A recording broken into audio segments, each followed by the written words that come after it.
Hey everyone, and welcome to AMC Movie Talk for movie fans. I'm your host, Ashley Mova, and this is the daily show where we give you all of the latest news from the world of movies, plus a little bit of insight into what it all means. Joining us as always is AMC Movie News Editor-in-Chief, John Campea. Well, greetings and salutations, everybody. Welcome to the best damn movie-related show on planet Earth, coming to you from right here at the AMC Movie News headquarters here in Burbank, California. And I'm sure a lot of you are like me, where you paid $100 this weekend to watch the slow, dying, pathetic, boring death of the sport of boxing. Also, here's AMC's Mark Ellis. Hey, happy May 4th, everybody. May the 4th be with you. I'm already celebrating May 5th. Also, here is AMC's Maude Garrett. It's actually Revenge of the Sith, the 5th. Revenge of the Fifth. Revenge of the I Fifth. see what they did there. Yeah, Yes. Happy May the 4th, guys. Really excited for Star Wars Day. Star Wars Day. All right, what's first? The box office results are in, and it was a huge weekend for Avengers Age of Ultron.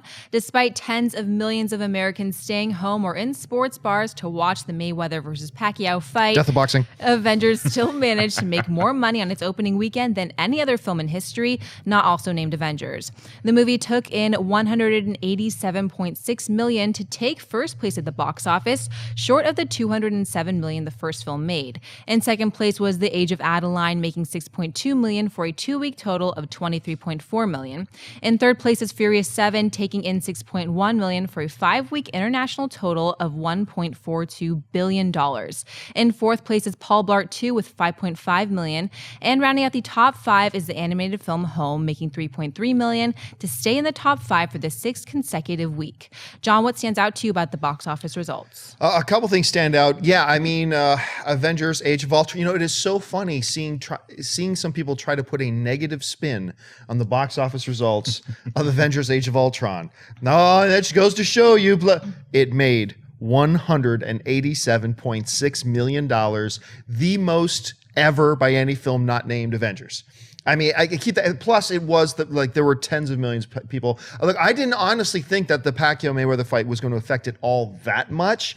Turns out it really did. When you saw the final numbers, like ESPN was estimating that probably about 40 million people watched that fight. Not 40 million people, bought the pay-per-view, but they considered people in their homes and having all their guests over, and people going to sports bars. Well, they're estimating like 40 million people. Those are huge numbers. Now, not all those people were going to go see Avengers Age of Ultron, but even if 5 million of those people would have seen Avengers Age of Ultron that night, that's another $50 million at the box office gone. So I think it's incredible numbers. But what was really staggering, at $187.6 million, that now means the top 3 all-time opening weekend box office results are all Marvel films. Mm-hmm. Avengers is number 1, Avengers Age of Ultron is number 2, and Iron Man 3 is in third place. So Marvel's kind of happy. Age of Adeline. You told me a few weeks ago Age of Adeline would have hit $23 million. I wouldn't have believed it, really. So it's doing quite well. And of course, Home, 6 consecutive weeks. Staying power is a rare thing these days. So full marks to it for staying in there. Mark, what stands out to you about the box office results? Well, far from the Madden crowd took a lot more punishment than either Pacquiao or Mayweather did this weekend. By the way, those two gentlemen each made more than the Avengers Age of Ultron this weekend. So hats off to them. You're right. You can't complain about $187 million opening weekend, but $20 million is also a lot of money. And that's the discrepancy between the first Avengers film and the second one. I didn't think Mayweather Pacquiao would have that much to do with the box office, and it appears that it did, because I think that Avengers Age of Ultron had a lot of replay value. I saw it multiple times, and I wanted, even more so than the first Avengers, which I wanted to see multiple times because it was so much fun. This movie has so much in it. There's so much going on in Age of Ultron. There's so many, if you want to look at Easter eggs or just plot lines or battle scenes, that you want to see multiple times. And I think that fans, even if they didn't love it universally like they did the first one, everybody said this was a good movie. We want to go see this again. So the fact that it made $187, it's a great testament to it. I was a little surprised it didn't cross 200 million. The funny thing is, I said from the beginning, I thought I was going to have a very hard time hitting 200. But then we saw the numbers that Furious 7 did, and I said, okay, well, I'm bought in. But like you, I underestimated the effect and how many people would watch that Pacquiao. It was a great sports day in general, too. I mean, you had the Kentucky Derby, you had Game 7, you had hockey players, you had a lot of things going on. Maude, what stands out to you about the box office results? Well, there is something for everyone, the movies this weekend. Doesn't matter what kind of fan you are. If you don't like comic book movies at all, there's other ones. Like you've got your Fast and Furious 7. If you want a ladies' night out, or if you want to have a compelling love story, compelling. That was generous. Age of Adeline's there. You've got kids.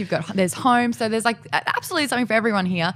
But the stats are in about how the fight affected the sales of the box office, and they said that it probably affected 9% of all sales. That's deep. Exactly. So you add another 9% of sales onto that, and it would have blitzed everything out of the park and hit the figures that I think Marvel feels that it deserved. For example, from the Friday night to the Saturday night sales, it said it dropped off 40% in LA and San Fran regions, which is obviously those that went to the fight or had, more and Game 7 of Los Angeles in a Game 7 situation as well. That's it. And that's a 40% drop off from Friday to a Saturday night. Like, that's huge as well. So I think it's bad timing in this case, but does it take away from the success? No. Is it going to hit probably 1.5 billion? Yeah. But here's an interesting thing, though, because of that, we have these other factors in here. I think we're going to see Avengers Age of Ultron in its first week, forget the first weekend, the first week and even the second weekend, do better numbers than maybe Marvel was anticipating. Because say that those 5 million people or 6 million people, right? Okay, they're now going to go watch Avengers Age of Ultron this week instead of having seen opening weekend. So where I think it took a little bit of a hit on its opening weekend, 187, if you can call 187 million opening weekend a hit. Well, it took a little bit of a hit that opening weekend. I think you're going to see that's going to play out. I think you're going to see second weekend numbers. I'm going to go on a limb. I think the second weekend numbers of Avengers Age of Ultron will be bigger than the second weekend numbers of the first Avengers movie. Oh, yeah. I'm not sure what the first Avengers film did in its second weekend, but I think this one's going to do over 100 million in its second weekend. I think that there's just not a lot of competition in the next 2 weeks. Even with Mad Max coming out in a couple weeks, that Venn diagram of people who really want to see both those movies, it doesn't cross over as much as you'd think. So I think we're going to go all the way until Tomorrowland before you see another movie take the top spot of the box office. All right, what's next? As many of you know, Chronicle and the new Fantastic Four director Josh Trank has been scheduled to direct the second Star Wars spin-off movie due to hit AMC theaters in 2018, following Star Wars Episode 8 in 2017. However, a few days ago, Trank announced that he was leaving the project when he and Disney released the following statements. Trank said the following: "After a year of having the incredible honor of developing with the wonderful and talented people at Lucasfilm, I'm making a personal decision to move forward on a different path. I put a tremendous amount of thought into this, and I know deep down in my heart that I want to pursue some original creative opportunities. That said, the Star Wars universe has always been one of my biggest influences, and I couldn't be more excited to witness its future alongside my millions of fellow Star Wars fans. I want to thank my friends Kathleen Kennedy, Kiri Hart, Simon Kinberg, and everyone at Lucasfilm and Disney for the amazing opportunity to have been a part of this. May the Force be with you all." A Lucasfilm representative later responded with the following comments: "It was a privilege to collaborate with Josh. We are grateful for the energy and love of Star Wars that he brought to the process, and we wish him all the best." John, your thoughts on the departure of Josh Trank from the Star Wars anthology movie? What's really funny, there's a lawyer I used to work with, and he had this thing that he used to call fragmented belief. And fragmented belief is, according to him at any rate, fragmented belief was when you have a group of people and out of the million or so facts and situations and contexts that are out there, we have maybe access and visible only about 12% of it or 5% of it. And what he says fragmented belief is we take, even though we know we can only see 5% of the story, we develop a total belief system around that 5%. And so here's our situation that we've got right here with this Trank thing. I am dubious of this press release for a couple things. And it's kind of funny because the morning this came out, look, I get phone calls several times a week claiming stuff, this is happening, this is happening, this is happening. Sometimes those calls turn out to be true. Sometimes they turn out to not be true. I'm not in the scoop breaking game, so I really don't pay much attention to it. But Christian Harloff is in the room right now. I was chatting online with Christian Harloff, and I was telling him, it's like, I got this call the morning this came out, before this announcement got made that Trank was leaving. I got a phone call that said, Trank has left Star Wars. Apparently he left it weeks ago, and he completely caught Disney with their pants down. He said people at Disney are pissed. He didn't give them any warning. He just cold-cocked walked, and that they're really mad. Now, there are other stories that have been floating around out there about rumors about problems on set of Fantastic Four, that had something to do with it, about him leaving. What we all need to do, though, is take one step back and understand that although we see certain pieces of the puzzle, we have to understand that there are probably 1,000 other pieces to this puzzle. That being said, it's understandable that as fans, we can only operate on what we see and what we have in front of us. And what we have in front of us stinks. for several different reasons. Here's the thing. I believe there are 3 different possibilities here. But let's limit it to the facts. What do we actually know? Okay, we know this. Just a couple of weeks before Star Wars Celebration came out, Disney, Trank, they all came out and said, Trank is coming to Star Wars Celebration with Gareth Edwards. Just a few weeks before. Other fact, rumors, I'm talking about facts and rumors, but the fact is that rumors about the Trank's on-set problems with Fantastic Four go back months. I mean, I think we were still in phase 2 when those came out. I mean, it was long before we moved into our new studios here. That's been out a long time ago. That's been around forever. So let's look at this for a second. If we've got 3 possibilities. Possibility number 1, the phone call I got was true, which is that Trank just up and left them with no warning, whatever, left them with their pants around their ankles. Option number 2 is that we take these statements at face value. Okay, Trank is literally saying, I thought about this. I probably talked to the Disney people. This is what, okay, let's assume that that's one of the possibilities that these statements are true. Option number 3 is that there may be some validity to the whole thing that Disney dumped him because of the Fantastic Four issues and all that kind of stuff. Here's the thing. None of these situations make anybody look good and raise flags for me. If Trank up and walked without warning, without anything like that, after being handed the opportunity of a lifetime to participate in and direct a Star Wars movie, then that doesn't look good on him, nor will it bode well for his future. Just simple as that. If the other extreme situation exists, that this has to do with, the situation of unrest on the set of Fantastic Four and his behavior, stuff like that, then it's really concerning to me for a couple of reasons. One, it would be really concerning to me because of the alleged behavior of Josh Trank, if that's true at all, which I've never bought into, by the way. I've never bought into those rumors. But if they're true, it makes me concerned about him. The other thing, though, it makes me very concerned about Disney and their process. If Disney knew about this 5 months ago, 4 months ago, whatever, and then up to just 2 weeks before Celebration, I mean, Disney could have just said, hey, Gareth Edwards is coming to Celebration. Nobody would have wondered, why isn't Josh Trank there? Because Trank's movie ain't coming out till 2018. Would have been simple. So just 2 weeks before Celebration, Disney's like, everything's great. Everything's wonderful. And then they decide to pull the trigger. It makes me wonder, how well do you vet your director choices? Because you knew about this other crap ages ago. So it doesn't look good on Trank. It doesn't look good on Disney. This is just a mess. There's no pretty way to paint this unless the statement coming out from Disney and Trank is true, which I don't personally buy, but I'm not dismissing it out of hand. Anyway, Maude, you followed this whole thing very closely for ages. You saw these statements come out. What do you think is going on, and what's your reaction to them? My first reaction reading the statements was, yeah, right, which is the disbelief. And you know what? I don't think it helps that you're at the Celebration, you're going to see Josh Trank, and then the day off, he's like, worst flu of my life. That's obviously now a blatant lie. And it's like, well, you're lying to cover up something. That's assuming, we're assuming that. That he wasn't sick. That we're assuming he wasn't sick, and we're assuming that the statements are false, which I agree with you, but we're assuming. But straight away, there's just questions propelling everywhere. Who really left the project? Did Disney see Fantastic Four? Are they buying into the problems that were happening on set? Is he really wanting to be a part of this franchise? You're right. This is the best opportunity of his life. You would suck up any kind of anxiousness or beliefs or bad feelings about it, and you do the job.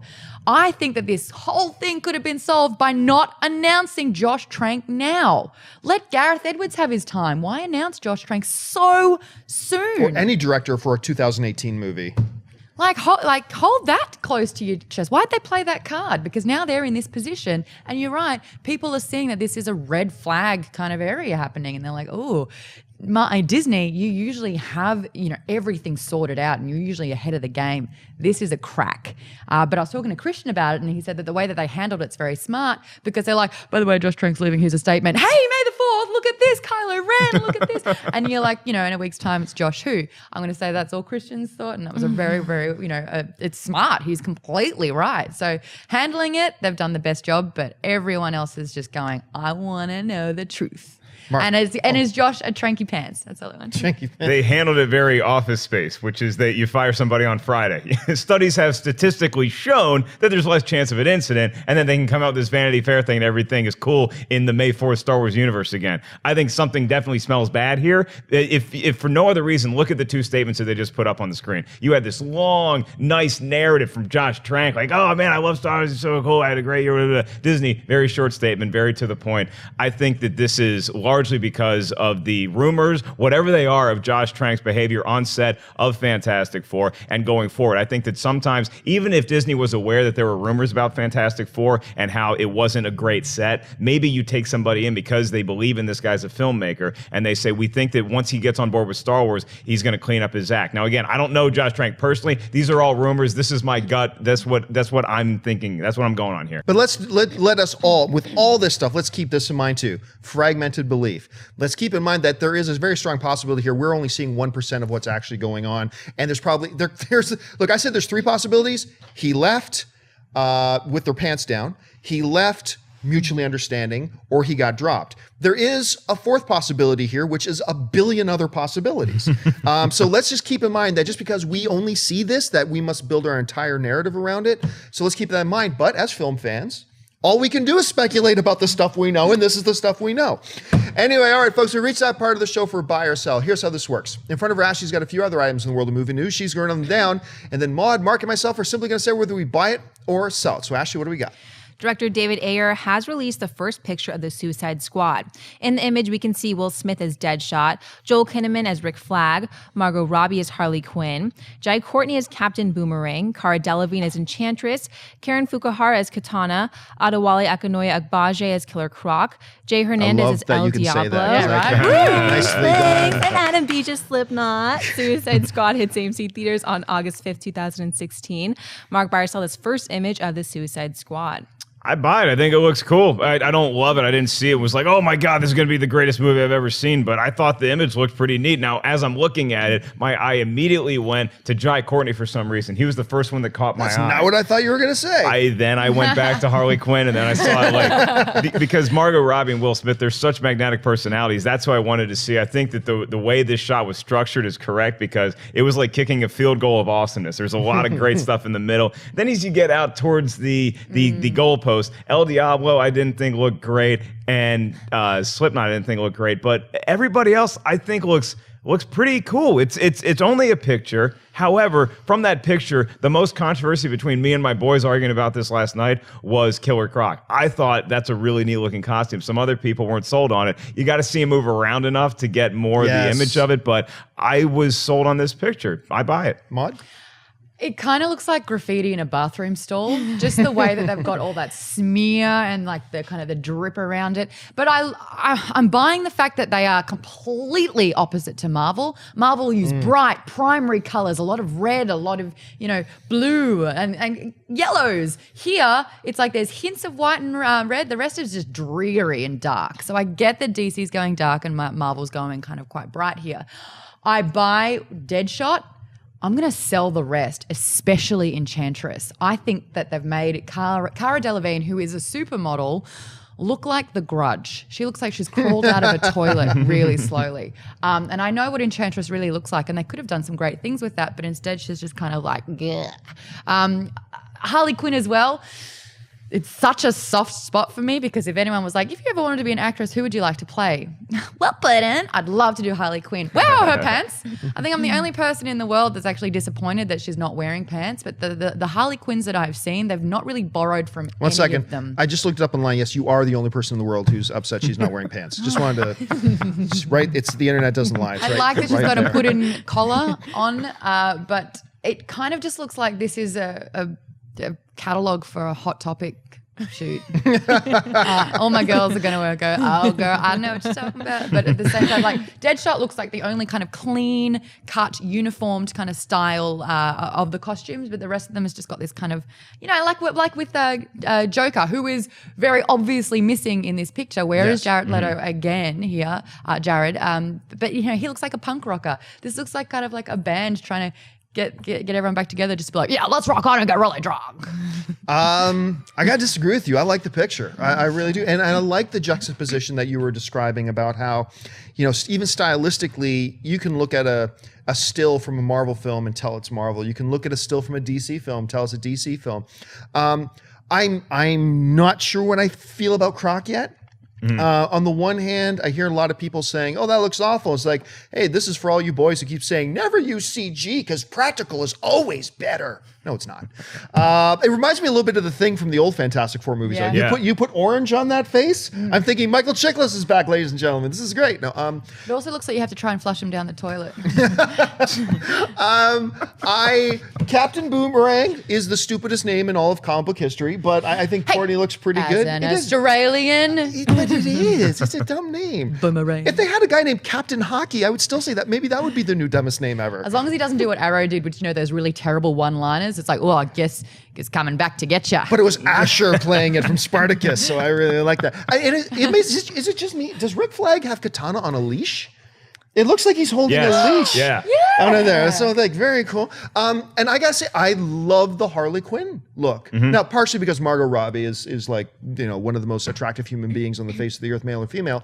But actually, and then some more pictures got leaked. If we got those pictures lined up of Harley Quinn, what I love about these pictures too, besides the fact that it's Margot Robbie looking like Margot Robbie, the back of her jacket, property of Joker on the jacket. I It looks like love she's that. about to go to the roller derby. It does look like she's about to go to the roller derby, as a matter of fact. But you say that as if it were a bad thing.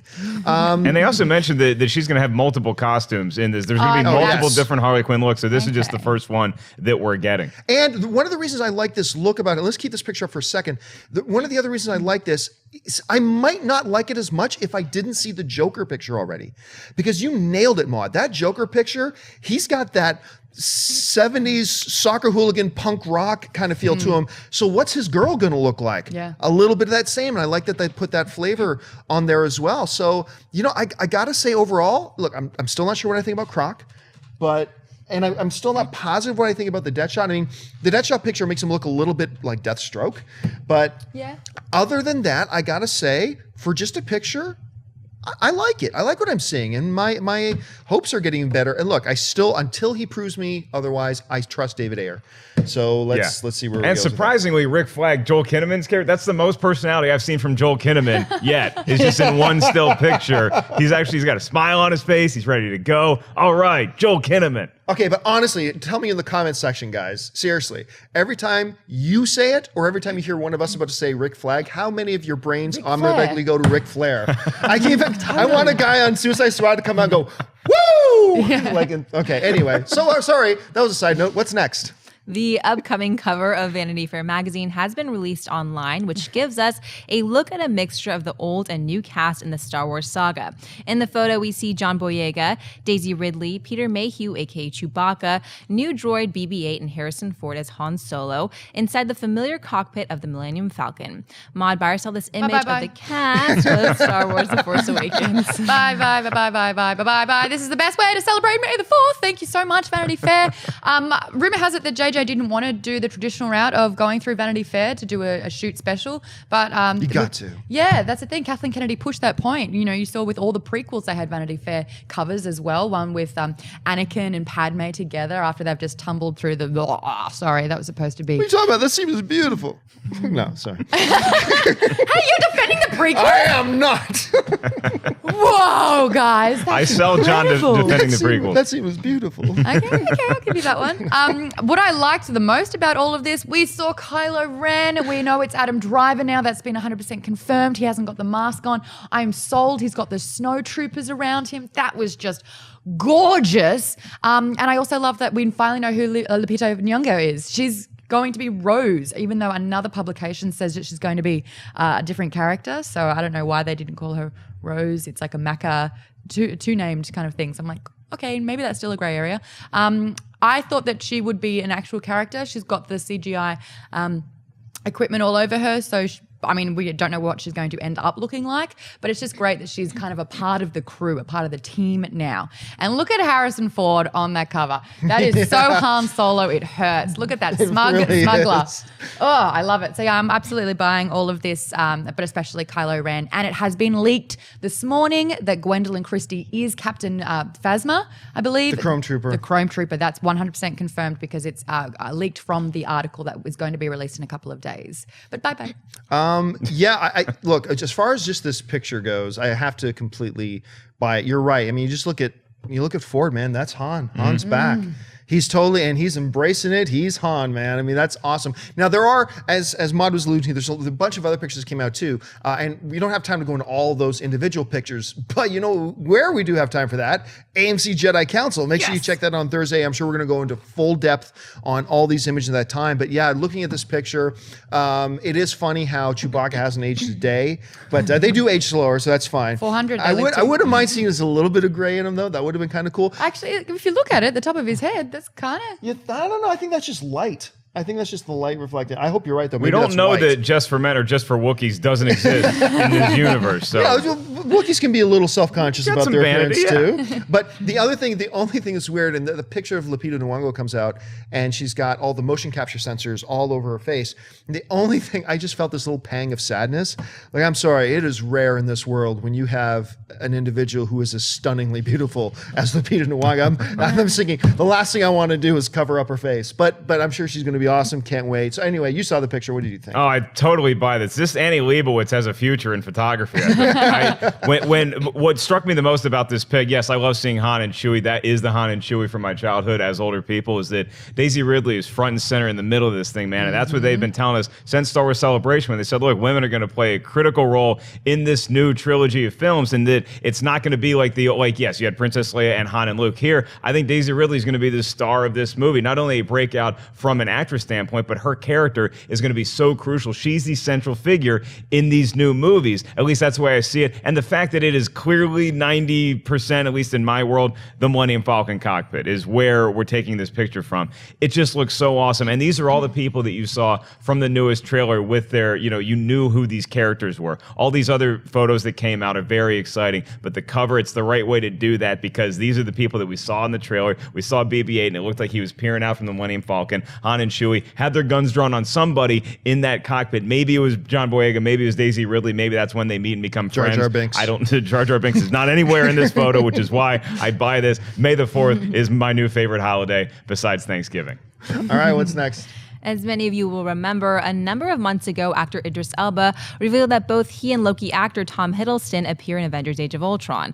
However, those who saw the movie know that Loki doesn't appear in the film.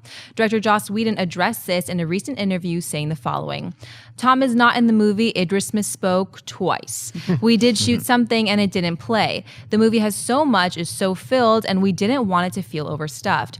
I really wanted to have Loki in it, but I understood the decision. Now there are too many voices in the chorus. At some point, the embarrassment of riches is actually embarrassing. Mark, Byrstell, Whedon, and Marvel taking out whatever Loki scene or scenes they shot. I gotta sell this, not because I need some other subplot with Loki and anybody else. I'm just disappointed that when you had that sequence that there wasn't at least a cameo. I don't think a cameo from Loki would have hurt the film at all. I thought it would have been neat.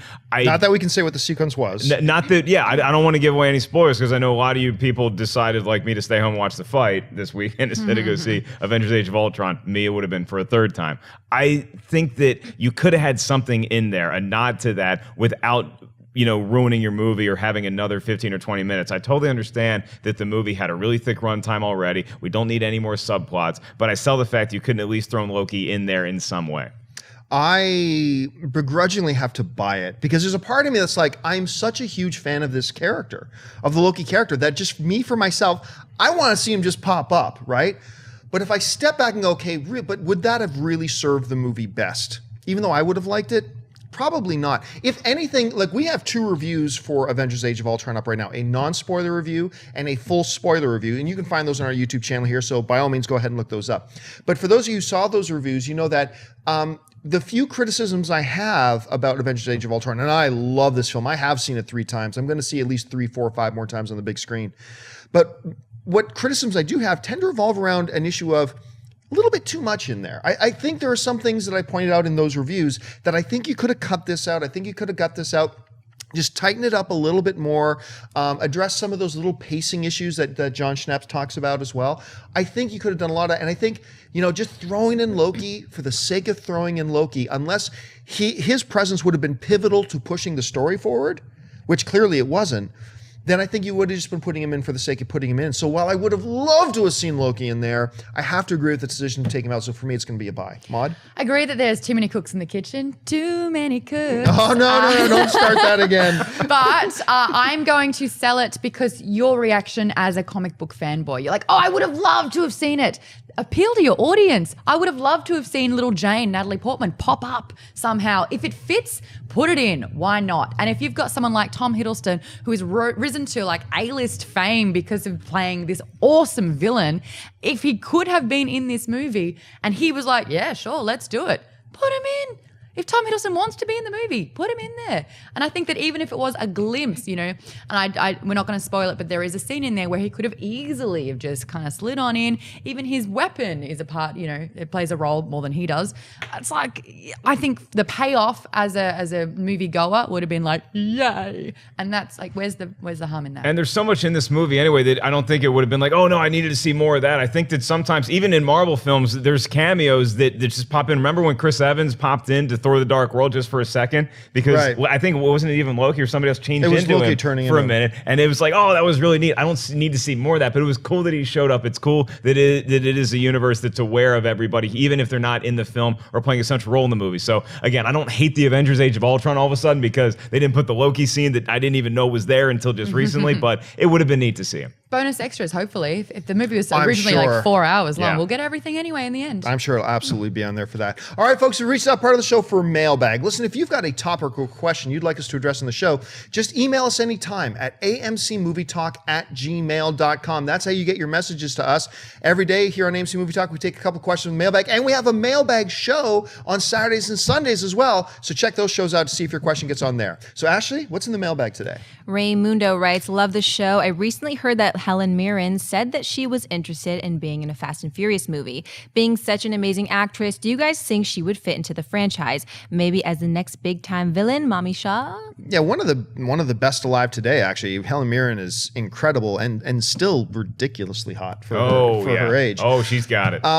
Look, I don't like those questions that are, what do you think about this actor playing this role? I generally don't like those, but there is something very simpatico about this. This would feel right. And I loved actually the reader's suggestion, specifically as Mama Shaw. Yeah. Because, Fantastic Furious 7 isn't on video yet, so I'll save what I was going to save there.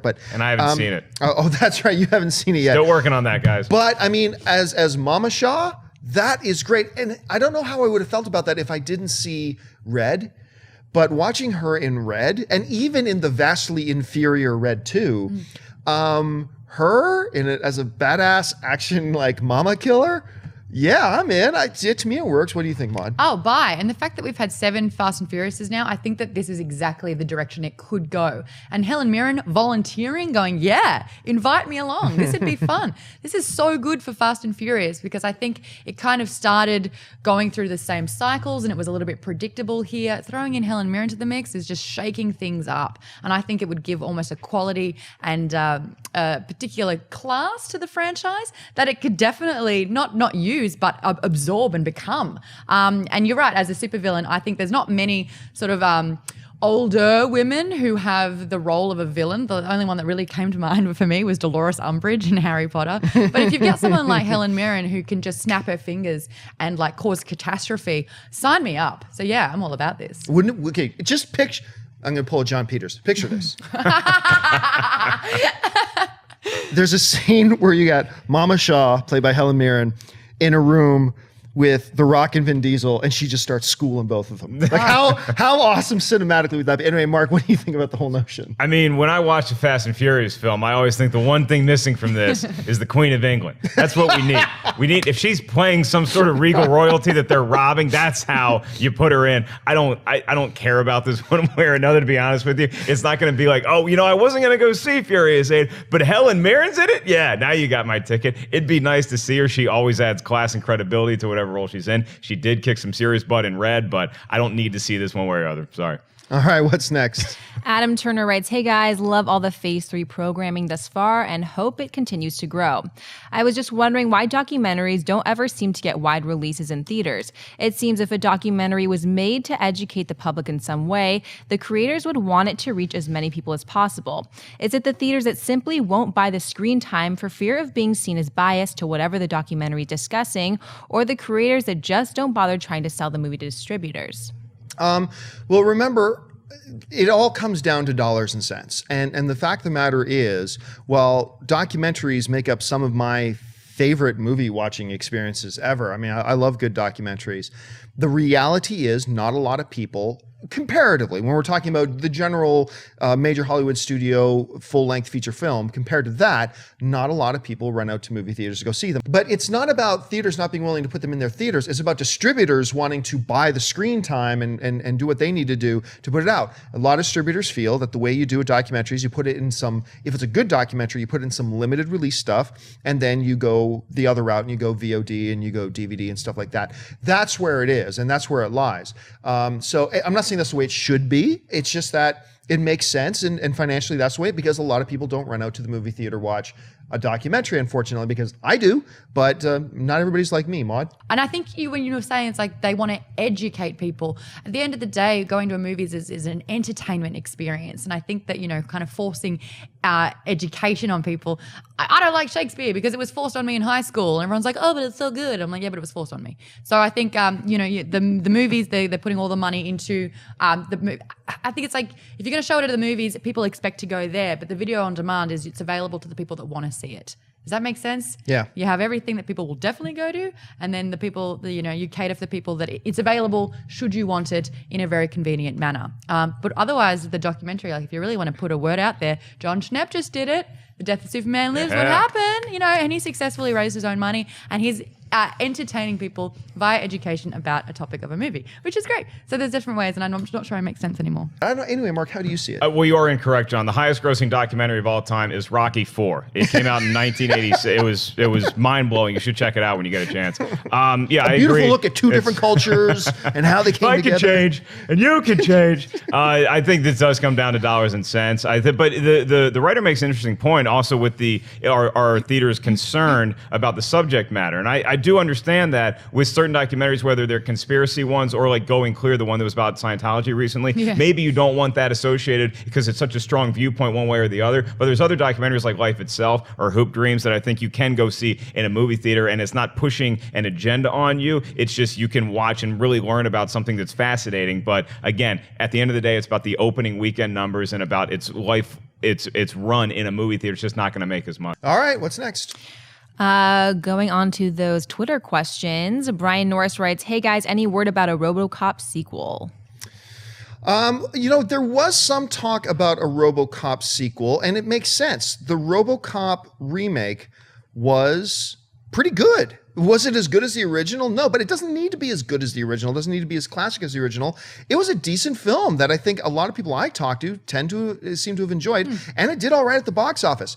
I have heard nothing really. I mean, there were some instant rumblings about a sequel when it looked like the movie's doing a little bit better than they originally thought, but I haven't heard anything definitive at this point. I would be surprised, though, if in the next 3 years we didn't hear a sequel come together, because, like I said, I think it was received better than they thought it would. It performed a little better than they thought it would, and it's open to doing a sequel. So while I've heard nothing definitive, I believe it's going to happen. I don't know, Mark, am I crazy? You can say that this RoboCop wasn't as good as the original RoboCop, and I would agree with you. But there's no way that a RoboCop sequel would be as bad as RoboCop 2, where you have a 9-year-old drug dealer, or RoboCop 3, where he flies and it looks horrible. So yeah, we should have a sequel. I don't know definitively one way or the other. I don't know. It did okay. It didn't do great. It did okay. I'd like to see it. I don't know if it's going to happen. I think it was like 50 million opening weekend, and all up it made $200 million, which is not bad. I think that's the thing. We're expecting so much these days that it's like, I walked away going, I kind of enjoyed that. That was a pretty good movie. But it wasn't, oh, that was the best thing I've ever seen. I need more now.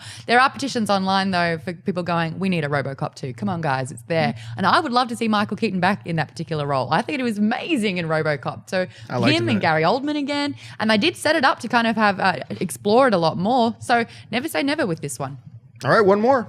Michael Sanders writes, what's your favorite battle in the original Star Wars films? Ooh. Yavin, Hoth, or Endor? Hoth. I looked it up. It said George Lucas pronounced it Hoth. He's wrong. Well, he was George is joking. wrong. Okay, so in honor of Star Wars Day, May the 4th. Yeah. To me, and I still think my favorite battle of any film ever is the space battle over Endor around the second Death Star. That is still, to me, the best space battle ever put to film. Like, I watch that now and it's like, the intensity of it, the quote unquote cinematography of it, that never feels like it's giving me chills. I love, and especially since it's juxtaposed against what's going on in that damn throne room between Vader and Luke, and they play off of each other that way. To me, that is still my absolute favorite. Absolutely, the Battle of Hoth, epic. The Battle of Yavin, epic. All that kind of stuff. But yeah, that battle over Endor to me is the big one. What about you? I can't agree with you because of two words, Neen Numb. If he laughed like that every time, no, you wrecked it all for me. I'm like, sorry. But Battle of Hoth was the first time that I really kind of saw a different terrain. It was an icy planet. And then the AT-AT, how he took that down by himself by circling with the cable, like that was just amazing. But having Vader get there as soon as the Millennium Falcon's taking off, like that kind of intensity. Yeah, Hoth for me all the way.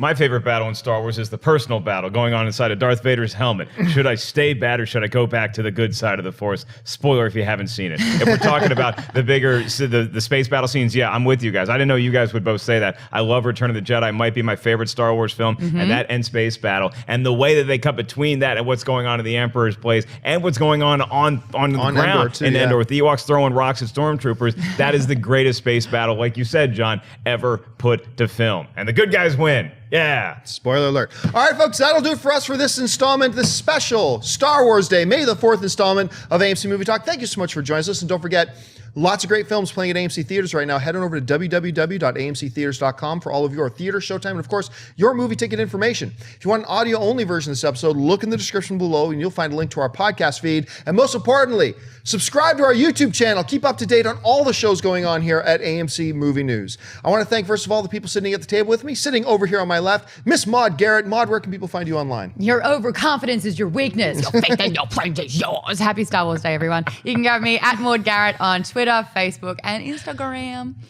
Over here, And Mr. YouTube. Mark Ellis. Mark, where can people find My you time, online? Mod, at 5150 Ellis on Twitter and on Instagram. This weekend, I will be on the ice planet of Hoth. Excuse me, I read that wrong. That's Minneapolis, Minnesota, at Acme Comedy Club, the only comedy club in the world that Christian Harloff has been kicked out of. It's a good story. You should tweet him for info. You're going to have to tell me that story afterwards. It's a And really of good course, one. our lovely host today, Miss Ashley Mova. Ashley, where can people find you online? You guys can find me on Twitter and on Instagram at Ashley Mova. Happy Monday, guys. And you can just find me on the various social media networks at John Campy. And a little bit later today on our AMC Movie News YouTube channel, the final result of our animation movie madness tournament. It came down to the final two, Lion King and Toy Story 3. We're going to be announcing the results of that, how you guys voted, just a little bit later today. Keep your eyes open for that. So that'll do it for us, guys. Thanks so much for joining us. My name is John Campy for AMC Movie News. And until next time, may the Force be with you.